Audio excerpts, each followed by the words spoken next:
Hey everybody, welcome to the Kickstarter preview for DragonFlame. And I don't have a box, but I have a card back to look at. So there you can see the back of the cards, which I'll show you more of later. I should say these are prototype components, but they're actually pretty nice. I believe these are sort of print-on-demand level quality cards.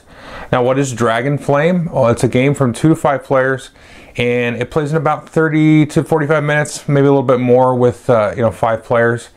And it reminds me of a lot of games. So let me show you how it works, and then I'll kind of give you sort of my impressions of it.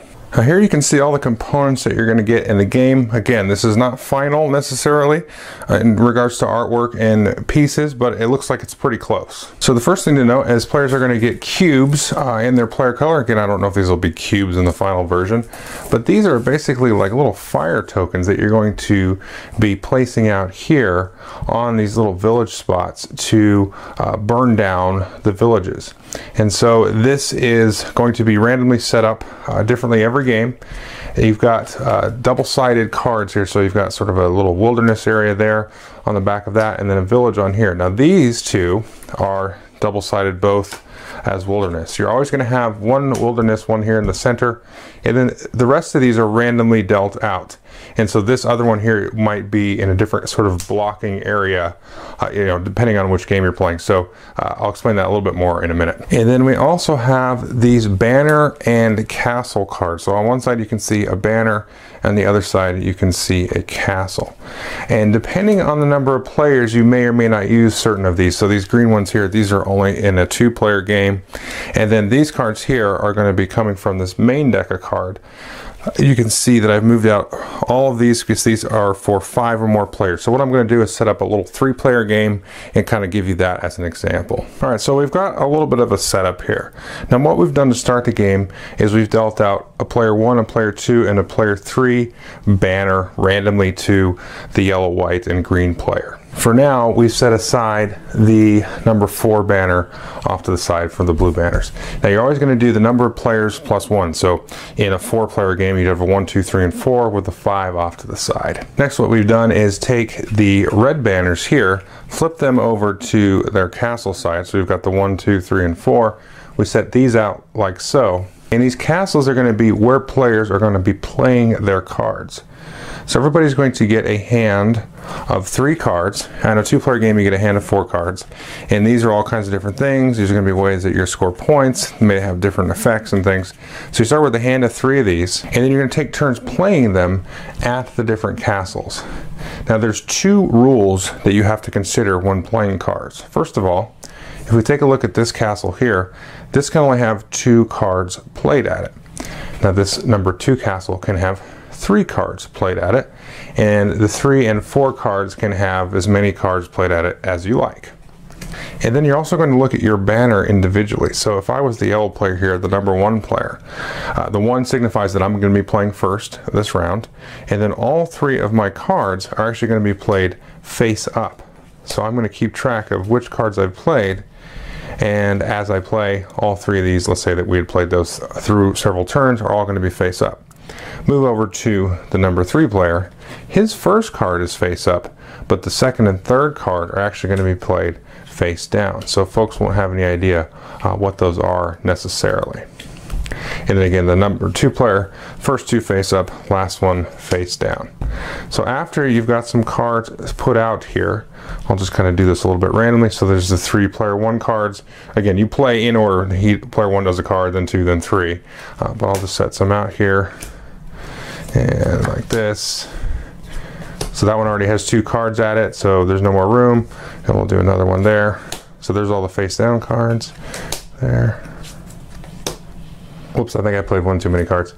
So after everybody's played all their cards, then in turn order, you're going to take and resolve that castle and basically attack / loot the castle.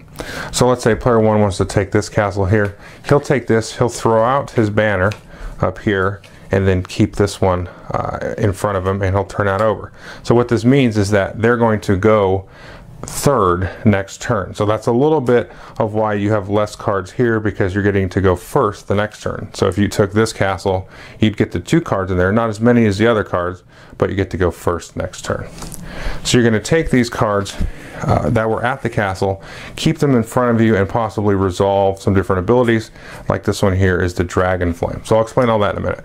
So everybody goes in and you basically are swapping these out, putting these banners in, and then taking whatever castle that they have here. Any cards that were at the extra castle will just get discarded, and then again you're going to flip these over to their castle side, and these are identical to the red. It's just a way of sort of swapping turn order. It works pretty well. So the meat of the game, of course, is in all of the variety of cards that you're going to be playing and consuming.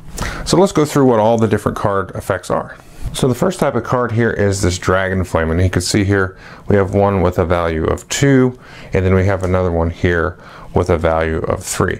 Now if you take a castle that has a DragonFlame on it, you're going to take that and you're going to apply the DragonFlame out onto these cards here. So if I was the yellow player and I took this 3 value DragonFlame, I can put out 3 of my little flame cubes. Now if we look over here, we have these different villages, and what you can do is you can put 3 cubes out, but you can't ever put them on the same village in the same dragon card. So if I apply this dragon card, I can't put all 3, you know, bam, right on that card.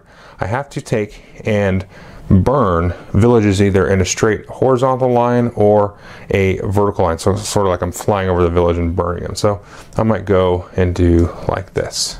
So now I've got one of my little flame tokens on those 3 villages. Now as tokens fill up, there may not be actual room for the tokens, and if you wanted to sort of burn through this field here, you can burn through here, but you won't actually drop tokens on there. So I could have started here, you know, skip that one and then gone to here and got my tokens on those 2 cards.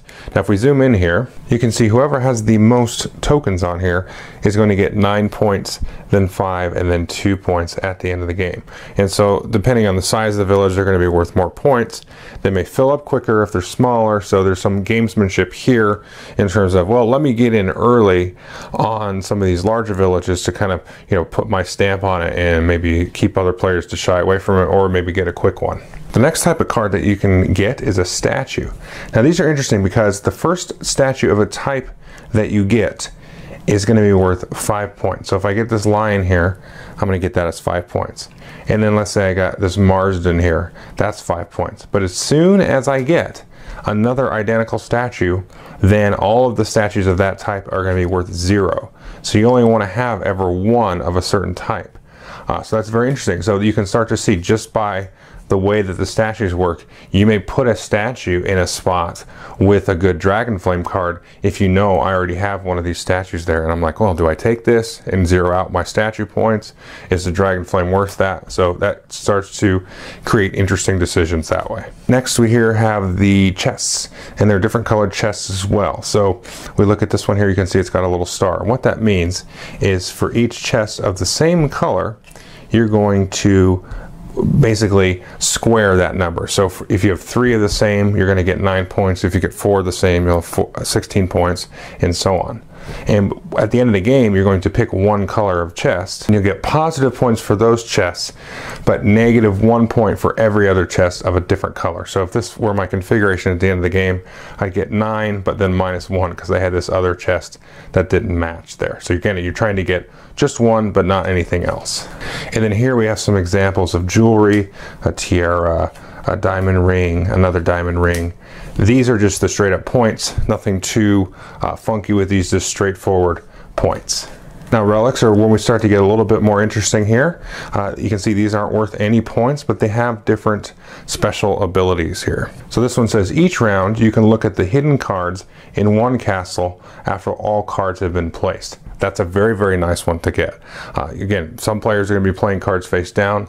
This gives you a little crack at peeking at those and seeing, you know, what's in there. But once you see kind of like what this can do, because this can kind of break the game wide open the first time you play it, which happened to us, but then now people know, oh, you've got that Orb of Scrying, so they have to just be a little bit more careful about what they put face down. And that whole face down placement is very interesting. I'll talk about that more at the end of the video. And the next one here, I just want to give you an example of a few of these. At the end of the game, give one of your knights to another player. I'll show you what a knight is. It's not a good thing because remember, you're dragons here, so knights are not going to be good. So you can actually give one of your knights to another player there. And then finally here at the end of the game, swap a treasure with another player, your choice. So these are pretty cool. They're, you know, either an effect at the end of the game or kind of throughout the game. There's not a whole lot of these in here, so it's not going to break the game open too much, but it's going to add some value to the choice of castle for sure if you know one of these is in there. It does give a nice little point of tension in the game. Now here is a princess, and you can only ever have one princess in front of you. If you get a second one, you'll just discard one. And this gives you a point for each different type of treasure. So you're going to actually look and see, okay, I've got a diamond ring and a tiara, and then I've got the different colored chests and all the different goodies in the statues. And so this is going to give you 1 point for each different type, sort of to balance out you know, some of the other combo points on the other side to help you. But there aren't very many of these at all. So these are going to be sort of highly sought after. And then you have here the knight, and this is just straight up -3 points, so you can see why you'd want to give it to another player. And then finally here we have the curse. Now again, like the princess, you can only ever have one curse in your stash. If you get another one, you'll discard it. And what this is going to do, it sort of combos off of the treasure chest. So remember, if you have, you know, you pick one type of blue chest here and you get 9 points for those, and then you get minus points for each other different kind. Well, this one gives you -2 for each type. So if this is my configuration at the end, I get the 9 points for my blues, -1 for this one would take me down to 8. Then I get -2 for each different type, so another -4. So the curses are very bad. They're going to bring you down if you get too much of a diversity in treasure chests. So you're just going to play rounds like that, playing cards to the different castles and then swapping them out for turn order, and you play until there's 1 card left in the deck. That'll be the last round. Add up all the points from all the stuff in front of you, all the different cards, add up all the points from the Dragon Flames, and then who has the most points is the winner. Okay, I hope you enjoyed the overview. At the beginning I said this kind of reminds me of a few games, so hopefully if you watch the how to play, you get a good sense of how it plays. I'll give you sort of my flavor of how it plays.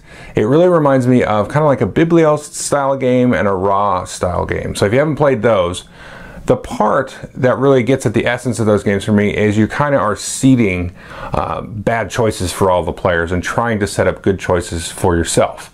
So if you think about it, you would play, okay, I'll play all the good cards at this good castle, and I'll take it. Oh, wait a minute, I'll take that. So you've got to be very careful about just loading up a bunch of good cards in one spot, but you also don't want to make it so bad that you don't want to take a castle. And this has a kind of interesting mechanism where, okay, you've got, you know, good cards here, there's a princess here, there's a bunch of treasure here, there's a lot of DragonFlame here, but you've also had the turn order consideration. So if you know, put all the good cards in the first place spot, then that's not so good because the person will get the good cards and they'll get to go first next time. So where you place the cards is pretty interesting. And I really like how you place some face up and some face down. So if you go first, yeah, you get to choose the castle first, but you got to play all your cards face up, and so your intentions are completely revealed. Whereas you're further down the turn order, then you know, you can be a little bit more sneaky and try to bluff a little bit. So it's a very simple game. Like I said, it plays about 30 to 60 minutes, about 45. But I think if you play with 5 players, you're going to kind of stretch to the 60 because it does get kind of thinky there at the end, where you're kind of counting points a little bit, trying to figure out who does what and who does this. And so I like the little mini game sort of with the burning of the town. That's a nice little addition. It doesn't really feel tacked on. So, but on the other hand, it kind of takes this from just like a straight card game into something a little bit more interesting with some little spatial elements, and it brings in the theme a little bit of players actually being dragons, going in, you know, grabbing treasure from the castle and then burning the town on their way out and stuff like that. So the theme really actually starts to kind of get evoked as you play the game. And then on the one hand, you're just trying to be, you know, devious dragons trying to screw each other over and say, hey, go to this castle, they've got all the good treasure over there, you know. So surprisingly, the theme actually does come through, and it makes the game fun and pretty accessible, I think. So anyway, that is DragonFlame. Take a look at it. Thanks.